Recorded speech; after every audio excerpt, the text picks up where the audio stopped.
언니가 읽어주는 영화 언니야. 바이와 징크스가 서로 갈라지게 되는 스토리로 시작한 아케인. 그 두 번째 이야기에서는 실코가 만든 자운의 징크스와 필트오버로 끌려간 바이가 적으로 만날 것 같은데요. 리그 오브 레전드와 넷플릭스의 콜라보 아케인 두 번째 이야기 시작합니다.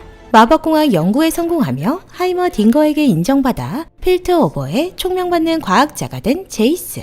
제이스의 연구 결과로 많은 곳에서 학자들이 필트오버로 넘어오게 되었고, 제이스는 그 공을 인정받아 대중들 앞에서 연설까지 맡게 됩니다. 한편 실코가 벤더를 쓰러뜨리고 만든 지하세계 자운에서 징크스가 무리들을 이끌고 몰래 공격을 시도하려고 했지만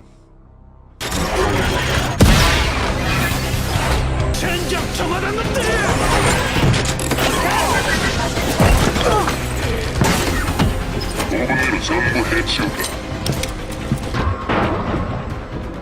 힘어가 이렇게 많을 줄은 몰랐군. 점점 늘어나고 있어. 아래 친구 찾아봐.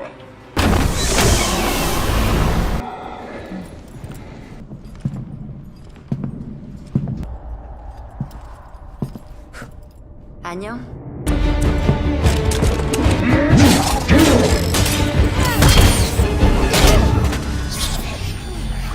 바이를 닮은 집행자를 보고 흥분하여 수송선에서 총을 난사하는 바람에 계획은 실패로 돌아가게 됩니다. 오늘 실수로 계획이 몇 주 지연됐어. 오늘 일은 세비카가 정리할 거야. 세비카요? 덩치만 크지 토치를 실오라게 하나 못 태울걸요? 실코는 세비카에게 뒤처리를 맡기고 다음 시기를 계획합니다. 세비카한테 정리를 맡겨? 세비카 따윈 그냥 하수인에 불과하다고. 징크스는 뒤처리를 세비카에게 맡긴다는 실코의 말에 필트오버 진보의 날 축제에 자신의 능력을 입증해 보이려고 합니다. 실코한테 보여줄 거야. 제이스는 하이머 딩거에게 자신의 연구 성과를 보여주게 되는데요. 뭘 준비했나? 마법공학 원석이요. 수정을 강화할 방법을 찾아냈습니다. 소개합니다. 우리 마법공학의 미래를요. 마법공학 힘을 가진 브레컨 수정에 힘을 제어할 수 있는 방법을 찾아낸 제이스. 막강한 힘을 지닌 아틀라스 건틀릿과 레이저를 발사하는 마법 직개발을 개발해냅니다. 추후 아틀라스 건틀릿은 바이가 착용하게 될 것이고 마법 직개발은 빅토르의 무기가 되겠죠. 하지만 하이머 딩거는 그 위대한 발명품을 보고 위험함을 느끼며 다시 한번 제이스를 저지합니다. 진보의 도시로 거듭난 필트오버. 제이스는 멜에게 하이머 딩거가 자신의 연구 성과를 이번 연설에서 발표하지 말라고 했다고 전하는데요. 멜은 그런 제이스에게 모두가 진보의 날 연설을 기대하고 있다며 그 연설에서 연구 성과를 보여주어야 한다고 말합니다.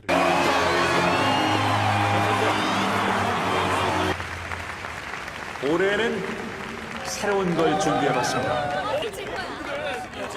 이 발명품을 언젠가 여러분과 나누게 될 겁니다. 때가 되면 말이죠. 하지만 제이스는 하이머 딩거의 눈치를 봤는지 끝끝내 발명품을 연설에서 공개하지 않게 되고 멜은 실망하여 그 자리를 떠나게 됩니다. 한편 야근 근무 중이던 케이틀린. 소방대를 부르세요. 나가요. 당장. 그리고 다이너마이트도 가져왔죠. 참나요?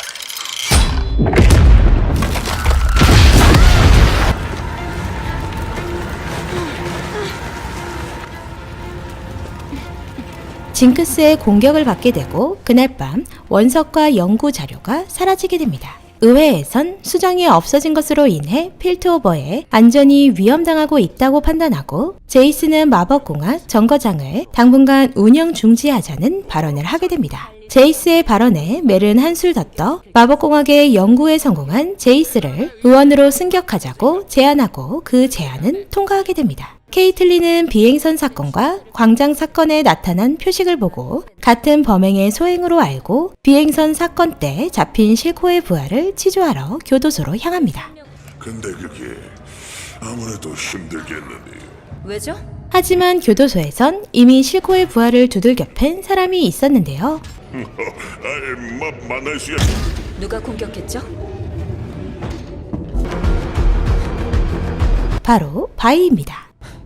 넌 누구지?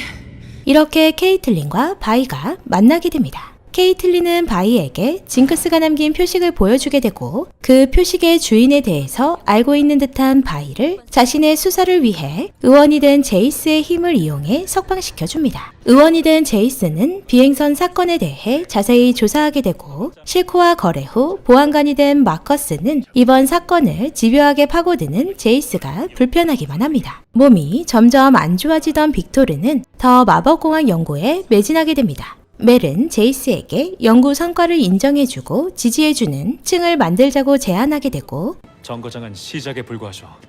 사실은 마법공학 연구 사업에 파트너를 모집하는 중이에요. 제이스는 그런 제안을 받아들여 마법공학 지지 세력을 만들어 나갑니다. 그리고 제이스를 지지하던 멜은 아니 뭐죠? 새로운 실세를 차지하려고 했던 걸까요? 둘이 갑자기 로맨스? 뜨밤? 그 와중에 빅토르는 아픈 몸을 이끌고 연구에 매진합니다. 결국 빅토르는 쓰러지게 되고 피를 토하게 되는데요. 뜻밖의 피가 안 풀리던 마법공학의 연구를 풀게 만들어주는 키인 듯 보입니다. 공동의 목적을 가지고 연구를 시작한 제이스와 빅토르. 제이스는 처음에 모토를 잊어버리고 성공에 취해 있는 반면 빅토르는 끝까지 자신의 꿈을 이루기 위해 달려가다 쓰러지게 되는데요. 살 날이 얼마 남지 않았다는 빅토르. 그의 운명은 어떻게 되는 걸까요? 빅토르가 어렸을 때 가스를 마셔 병에 걸렸고 마법공학을 연구하던 목적 중 가장 최우선은 빅토르처럼 아픈 사람을 치료하기 위한 목적이었다고 멜에게 말하는 제이스. 자신의 연구를 알아봐준 빅토르지만 지금으로선 자신이 빅토르를 도와줄 길이 없다며 슬퍼합니다. 빅토르는 마공학핵에서 변이 방법을 찾아내 제이스에게 보여주지만 아직 변이 과정이 완벽하지 않은 이유를 찾아내지 못한 두 사람은 하이머딩거에게 자문을 구해보자고 말합니다. 환경에 적응하는 룬 매트릭스죠. 그리하여 마공학핵, 진화하는 마법공학을 하이머딩거에게 보여주는 빅토르와 제이스. 저런 건 없애버려야 해. 무슨 수를 써서라도 저건 내가 없애고 말 거야. 하지만 하이머딩거의 반응은 예상과 달랐습니다. 미래에 발생할 위험에 대해 두려움을 느끼던 하이머딩거는 마공학핵을 파괴해야 한다고 말하고 제이스는 절대 마공학핵을 파괴하면 안 된다고 하며 의회에서도 하이머딩거를 지지하지 않을 것이라고 말합니다. 하지만 자신의 뜻대로 의회에서 마공학핵을 없애자고 하는 하이머딩거. 이제 그만 우리 도시의 건립자에게 걸맞는 은퇴를 선사할 때입니다. 제이스, 이러지 말게. 만장일치여야 합니다. 동의하시는 분? 필트 오버의 발전을 위해 자신을 저지하는 하이머딩거를 은퇴시키자는 제이스의 안건. 그 안건은 만장일치로 통과하게 됩니다. 제이스에게서 훔쳐온 브레컨 수정의 힘을 보고 옛 생각이나 과거 자신의 아지트를 찾은 징크스.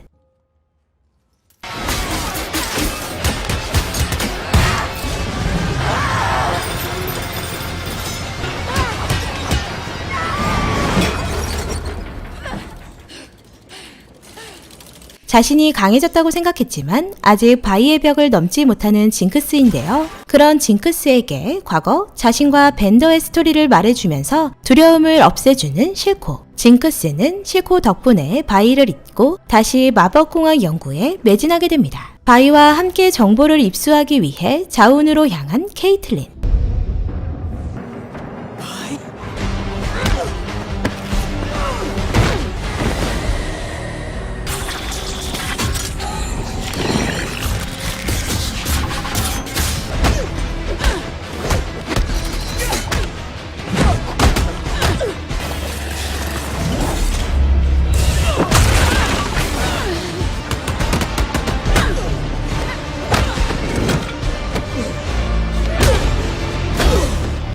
바이는 자운에서 세비카를 만나게 되고 거두다니 징크스 말이야? 실코 밑에서 일해.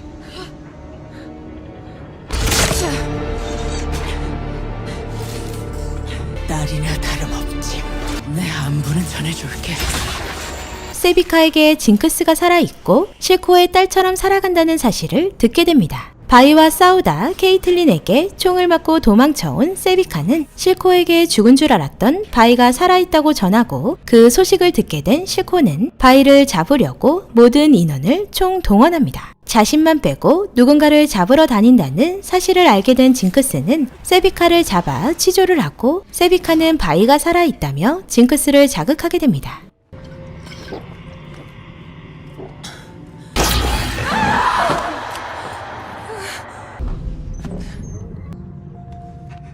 밴더의 수제자군. 바이를 잡으러 왔다가 오히려 자신이 만든 약물을 마시고 힘이 세진 바이를 놓쳐버린 실코. 징크스는 실코가 자신에게 바이가 죽었다고 거짓말을 한 사실을 알게 되고 세비카를 죽이고 바이를 부르기 위해 신호탄을 쏘아 올립니다. 그 신호탄을 보고 찾아온 바이. 그렇게 두 자매는 다시 만나게 됩니다. 쟤 누구야?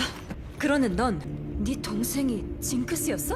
내가 다 설명할게. 이거 속임수 아니야? 날 속이려는 거지? 하지만 그것도 잠시 집행자 케이틀린의 등장으로 민감해진 징크스. 징크스는 브레컨 수정 때문에 집행자와 같이 자신에게 왔다고 오해를 하고 케이틀린 또한 사건의 범인이 바이의 동생이란 사실에 놀라게 됩니다.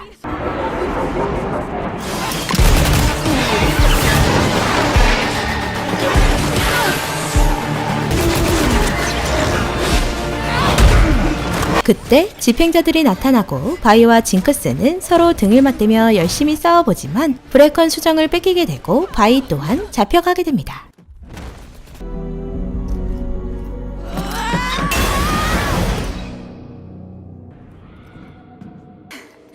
언니?